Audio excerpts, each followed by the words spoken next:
Vamos lá.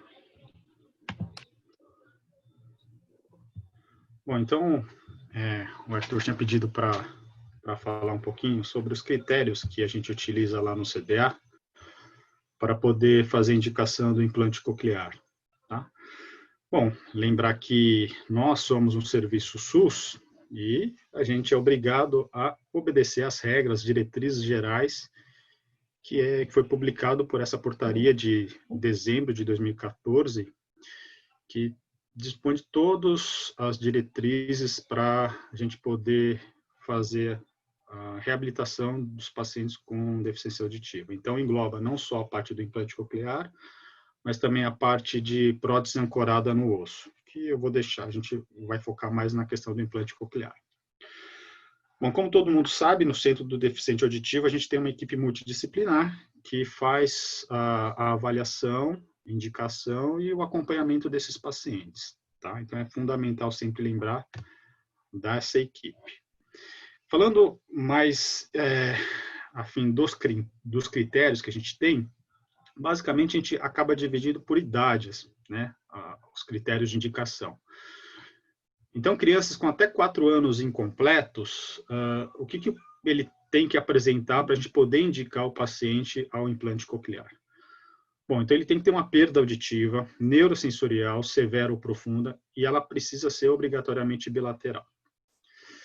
Existe a obrigatoriedade do uso do aparelho auditivo de amplificação sonora individual por um período mínimo de 3 meses. E a idade do paciente, 18 meses. Agora, nos casos em que a causa da perda auditiva é meningite ou uma etiologia genética conhecida, não há obrigatoriedade de você utilizar o aparelho auditivo. E a idade mínima passa a ser 6 meses, né, de idade. Então, o teste com o aparelho, o uso do aparelho, geralmente é para aqueles casos que você não sabe muito bem a causa da perda auditiva. E é importante fazer esse uso do aparelho com a fono adaptando e estimulando para ver se realmente tem ou não indicação. Bom, você faz a adaptação e vai ver se está tendo algum tipo de resultado. Na criança, o que a gente faz é o limiar em campo livre. Então, frequências de 500 a 4.000 Hz, né, a frequência da fala, é pior do que 50 dB. Então, o paciente tendo uma piora, um resultado, digamos assim, ruim com o aparelho auditivo, você está possibilitada para fazer o implante coclear. Outra questão importantíssima é a avaliação psicológica desses pacientes. Então, na verdade, não é nem da criança, seria mais dos pais, né? O que o pai espera, a mãe espera, né, de retorno com o uso do implante coclear. Então, é importante ter essa avaliação do psicólogo até para o pai e a mãe entender como que vai ser o acompanhamento dessas crianças. E a terapia fonoaudiológica, isso é fundamental para todo paciente que é implantado. Eu sempre falo para os pacientes que a cirurgia de implante, na verdade, é o começo, né? É o primeiro passo que se dá para você ter a reabilitação da audição. E os passos seguintes é dado pela terapia fonoaudiológica. Tá? Bom, crianças de 4 a 7 anos, o que é que muda, né? E aqui eu falo independente se é pré ou pós-lingual, tá? O que a gente vai observar nesses casos é justamente o resultado que ela tem com o aparelho e se tem indicadores favoráveis para o desenvolvimento da linguagem oral. Isso é uma avaliação que a fono acaba fazendo, né? Que é a famosa avaliação de linguagem que vocês veem lá no CDA. Bom, se a criança tiver condições de fazer o TPF, que é o teste percentual de reconhecimento de fala, o que a gente leva em consideração, esses aqui são os exemplos de frases que se utiliza no teste de percepção de fala em campo aberto, tá? Em conjunto aberto. Então, qual que é o grau? Qual que é o limite que a gente utiliza? Então, o resultado ele tem que ser 60% de reconhecimento de sentenças em conjunto aberto, com o uso do aparelho na melhor orelha e, obrigatoriamente, ele tem que ter abaixo de 50% na orelha a ser implantada. Então, supondo que ele tenha um reconhecimento, né, de 60% nas duas orelhas, ele ainda não entraria no critério para você poder indicar um implante coclear. Então, obrigatoriamente, a orelha a ser implantada ela tem que ser pior do que 50%. O que a gente acaba fazendo é acompanhando esse paciente de perto, que muitas vezes eles acabam evoluindo para uma pior e acaba entrando na indicação. Obviamente, se a criança não apresentar nenhum indicador favorável ao desenvolvimento da linguagem oral, né, a gente acaba também não indicando esse paciente para o implante coclear. Terapia fundamental e adequação psicológico-social também. Crianças de 7 a 12 anos. Então, os mesmos critérios ditos anteriormente. Então, conjunto aberto tem que ter 60% e na orelha ser implantada abaixo de 50%. Aqui, já é importante a criança ter o código linguístico oral meio que estabelecido, ou seja, a criança tem que ter um desenvolvimento da linguagem oral, né? Pelo menos iniciado essa linguagem oral, falada mesmo. Isso tudo é mensurado pela fono. E lembrar que a criança tem que ser estimulada com o uso do aparelho. Se você não estimula a audição desde o início, né, da perda auditiva, você pode ter uma alteração nas vias auditivas centrais e fazer com que as vias auditivas meio que atrofiem. E aí você perde a chance de fazer o implante coclear. Então, muito tempo sem estímulo leva à atrofia dessa via auditiva central. Bom, já quando a gente parte para adolescentes e adultos, a gente acaba separando em pré e pós-lingual. O paciente que é pré-lingual, então, obrigatoriamente, então, perda neurosensorial bilateral, severa ou profunda, o TPF tem que ter abaixo de 60 e abaixo de 50 na orelha a ser implantada, e a percepção de fala tem que ser diferente de 0 em conjunto fechado. Só para os residentes entenderem, o conjunto aberto é quando a fono faz a avaliação sem nenhum tipo de pista. Ela fala as frases, o paciente tem que escutar a frase e reconhecer o que está sendo dito. Tá? No conjunto fechado, as frases são ditas e o paciente fica com essa colinha aqui. Então, o teste é gravado, então a fono não fala, é uma gravação que o paciente acaba escutando. Ele tem que identificar qual frase foi dita. Né? Que oração, você está com fome. Isso é o campo fechado. Então, o paciente fica com essa colinha para tentar descobrir. E quando você vai pensar em implantar, a percepção em conjunto fechado não pode ser 0. Porque se for 0, muitas vezes o que acontece é que essa via não teve estímulo e ela meio que não tem função mais. Então, se implantar uma orelha que não tem nenhum tipo de resposta, também o resultado é muito ruim.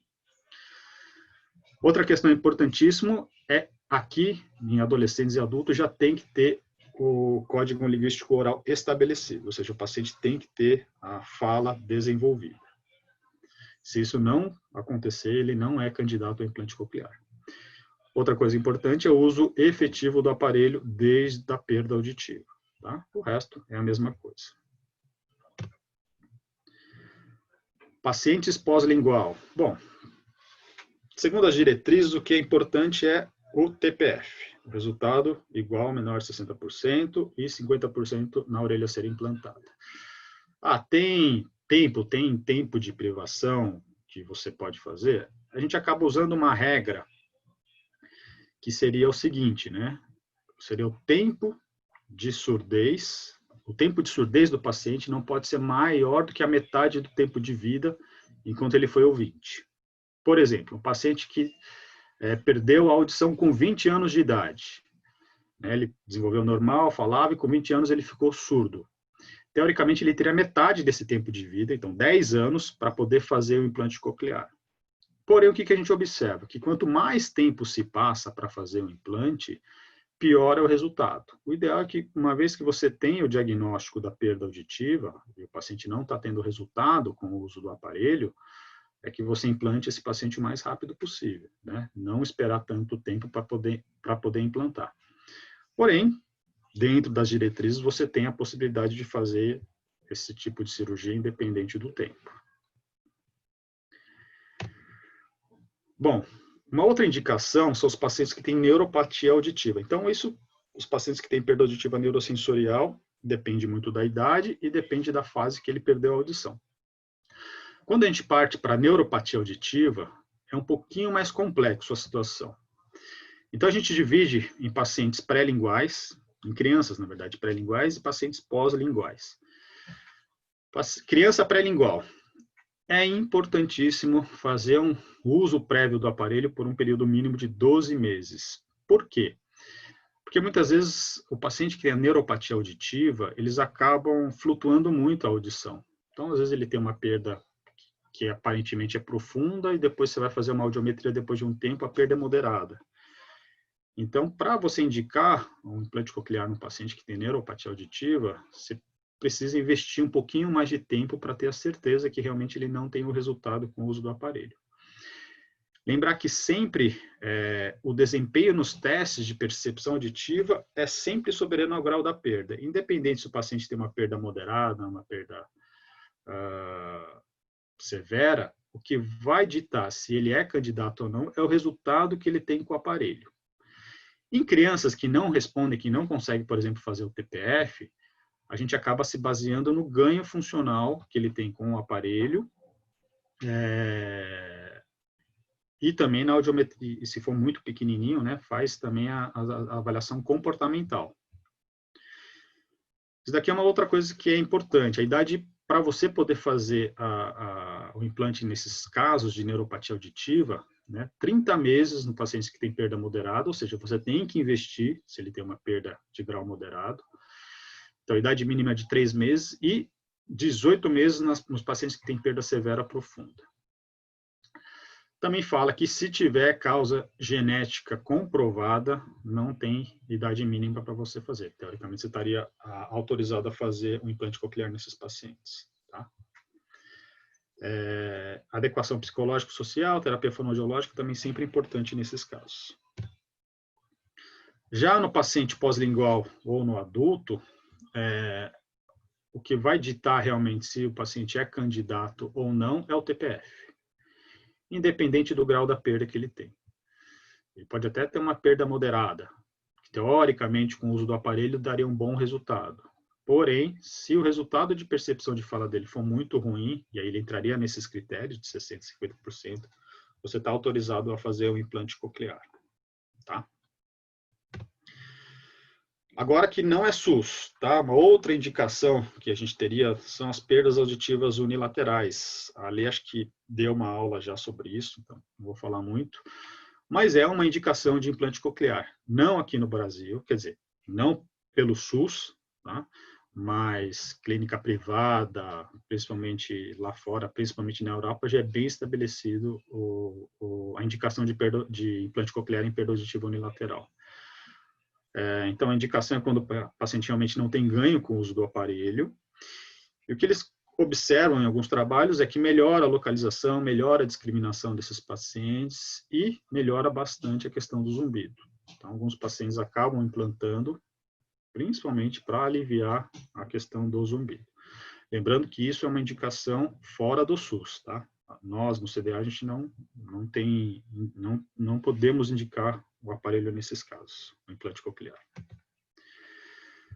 Bom, o implante coclear está contraindicado nos seguintes casos. Então, aquele paciente que é pré-lingual, que não foi reabilitado pelo método oral. Né? Então, paciente que aprendeu Libras, que não tem emissão vocal, não conversa, a gente não indica o implante coclear nesses casos. Se não tiver cócleo, não tiver um nervo coclear, também não tem como fazer o implante. E outra seria as contraindicações clínicas. Se o paciente não tiver condição clínica para submeter à cirurgia, a gente acaba não indicando também o implante. Fora esses casos, dá para fazer o implante coclear. Eu só vou mostrar um pouquinho, que no grupo a gente acabou conversando um pouquinho sobre os eletrodos. Eu vi que alguns residentes não entendiam muito bem, eu não estava muito por dentro dos tipos de eletrodos. Então, uma vez que o paciente tem a indicação de fazer um implante coclear, é importante você escolher um eletrodo que seja adequado para esse paciente. Existem diferenças. Nós temos eletrodos retos e eletrodos pré-curvados. O eletrodo reto também é chamado eletrodo de parede lateral, porque ele fica na parede lateral da cóclea, afastado do modíolo. Os eletrodos pré-curvados ou perimodiolares, eles têm a característica de ficar grudado ao modíolo. Tá? Os eletrodos retos, eles podem ter a chamada meia banda. O que seria a meia banda? Somente metade da face do eletrodo contém o eletrodo, contém o estímulo, daria o estímulo elétrico. Tá? Então, digamos que a chance de você ter uma perda ou um estímulo que vá para outros locais, diminui bastante. Ele vai estimular justamente a região necessária do modíolo. E tem alguns eletrodos chamados full band, ou seja, você tem o eletrodo, a parte que estimula em toda a volta do eletrodo. Já os pré-curvados, geralmente eles são de meia banda. Por quê? Porque o intuito deles é ficar grudado no modíolo e ele vai estimular só a região do modíolo. Então não tem o porquê você ter o eletrodo nessa região. Importante lembrar que quando você vai inserir o eletrodo perimodular, você tem, ou meia banda, melhor dizendo, você tem direção para colocar o eletrodo. Você não pode colocar ele de qualquer jeito. Tá? Senão você joga a face que estimula para a parede lateral, não tem sentido nesses casos. Então, temos eletrodos retos e pré-curvados, chamados perimodular. E o que faz a gente escolher um ou outro? Né? Bom, antes de escolher, você tem que pensar o que faz você ter um melhor resultado no implante coclear. Então, o eletrodo ele deve ficar na escala timpânica. Então, geralmente a gente entra pela janela oval justamente para não correr esse risco de você subir um pouquinho e entrar na escala vestibular. Deve ficar próximo do modíolo. Hoje em dia é super importante preservar estruturas intracocleares, né? Então, quando a gente fala de inserção do eletrodo de maneira mais atraumática ou utilizar um eletrodo atraumático, é justamente para você preservar as estruturas intracocleares. Por quê? Observa-se que quanto mais dano você gera às estruturas intracocleares, maior fibrose você tem dessa região e que poderia estar relacionado com uma queda de rendimento por causa desse processo inflamatório. Tá? Uma outra coisa que é importante é você tentar estimular a maior área da cóclea, então inserir o maior número de eletrodos para poder estimular a maior região da cóclea. Fatores que devem ser levados em consideração. Então, se o paciente tem presença de audição residual, é importante você sempre utilizar um eletrodo atraumático. A causa da perda auditiva, meningite, né, autoimune, onde você sabe que vai ter uma chance maior de ter uma fibrose. Então, se você utilizar um eletrodo muito mole, talvez você tenha dificuldade de inserir. Otosclerose, que nem foi o caso da semana passada. Se você utilizar um eletrodo muito rígido, tem a chance de repente você fazer um falso trajeto. Na otosclerose, outra questão que que é importante discutir é que como você tem uma rarefação óssea, se você utilizar aqueles eletrodos de parede lateral com full band ou com banda toda, a chance de você ter uma estimulação extraauditiva aumenta muito. Então, nesse caso, o ideal seria você utilizar um eletrodo perimodular, para ele ficar mais próximo do modíolo e de meia banda, para tentar estimular só mesmo a região do modíolo. Anatomia da cóclea é uma outra coisa que tem que ser levada em consideração. Né? Se ela tiver uma malformação, uma undine, não tem como você utilizar um eletrodo muito comprido, você tem que dar preferência ao eletrodo mais curto. E também uma outra coisa que se leva em consideração é a experiência do cirurgião. Bom, era isso aí que eu queria falar, só para ver se esclarecer um pouquinho os residentes e os fellows. Se alguém tiver alguma dúvida, pode perguntar.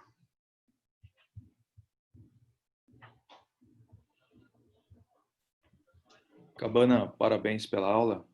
Obrigado pela sua apresentação. Eu queria te fazer duas perguntas. É o Marcão que está falando. Fala, Marcão, vamos lá. Uma em relação, se vocês têm colocado corticoide na introdução do eletrodo para diminuir o processo inflamatório intracoclear. E a segunda dúvida em relação àquelas crianças que são sindrômicas ou que têm múltiplas deficiências. Porque os critérios do SUS até é muito clássico, né? Crianças até 4 anos, de 4 a 7 anos, pré-linguais. E aquelas crianças que têm algum grau de deficiência mental, algum grau de paralisia cerebral, como é que vocês têm avaliado e indicado esses implantes nessas crianças?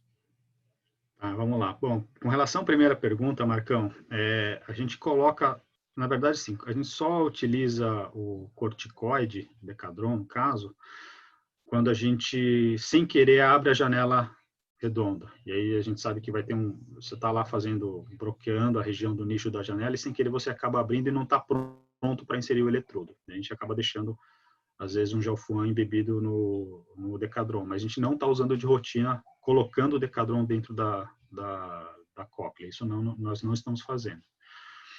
Com relação às crianças, a gente sempre fala, né? Quando é criança, a indicação é complicado muitas vezes você fazer. Lá no CDA a gente tem uma ideia bem tranquila, assim, com relação às crianças que têm múltiplas deficiências, né? Por exemplo, mesmo que ele tenha algum grau de paralisia, se ele tiver algum grau de possibilidade de melhorar, ou seja, a audição pode melhorar um pouco a qualidade de vida dessa criança, a gente acaba implantando. A gente não nega a implantação, a gente não desindica, digamos assim. Obviamente, nesses casos, a avaliação do neuro é fundamental. Então, quando tem algum paciente com algum grau de deficiência mental, paralisia, a gente sempre pede a avaliação do neuro. E aí ele vai falar para a gente, porque se for uma doença progressiva, que você sabe que não vai ter como, ou seja, ele vai piorar com o quadro, a gente fica um pouquinho reticente em fazer o implante nesses casos. Mas se é uma coisa já pré-estabelecida, que que não vai progredir, muitas vezes a gente acaba até indicando o paciente nesses casos. Mas não é contraindicação, digamos assim, a fazer o implante coclear nessas crianças. Obrigado, Cabana. Se alguém mais tiver alguma dúvida. Mais alguma pergunta para o Cabana?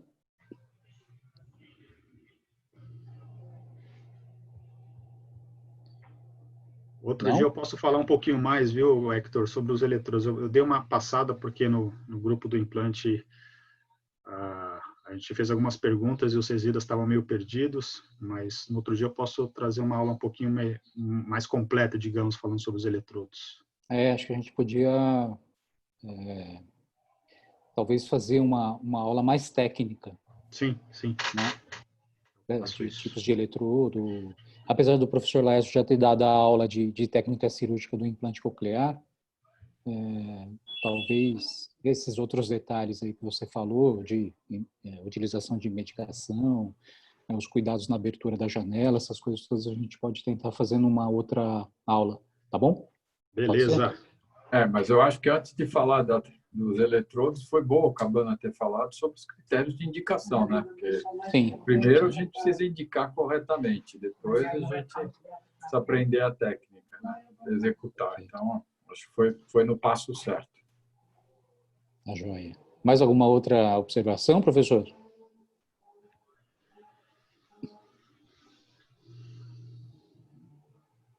Professor Osvaldo? Não, nenhuma observação. Acho que foi ótima a aula do Cabana. Ele fez um bom resumo, principalmente porque a gente tem que se ater mesmo à portaria SUS aí no CDA. E eu concordo totalmente com ele nas indicações da pergunta do Marcão de crianças com múltiplas deficiências. Se a gente puder amenizar uma das deficiências, é um incremento para a qualidade de vida desse paciente, desde que, obviamente, ele não tenha uma doença progressiva ou uma doença com prognóstico fechado, né? Então, até essa tem sido a nossa filosofia lá. Perfeito. Mas muito bom, Cabana. Obrigado. Valeu. Joia. Valeu, Cabana. Obrigado pela aula. Valeu. Tchau, gente. Tchau. Obrigada. Tchau, tchau.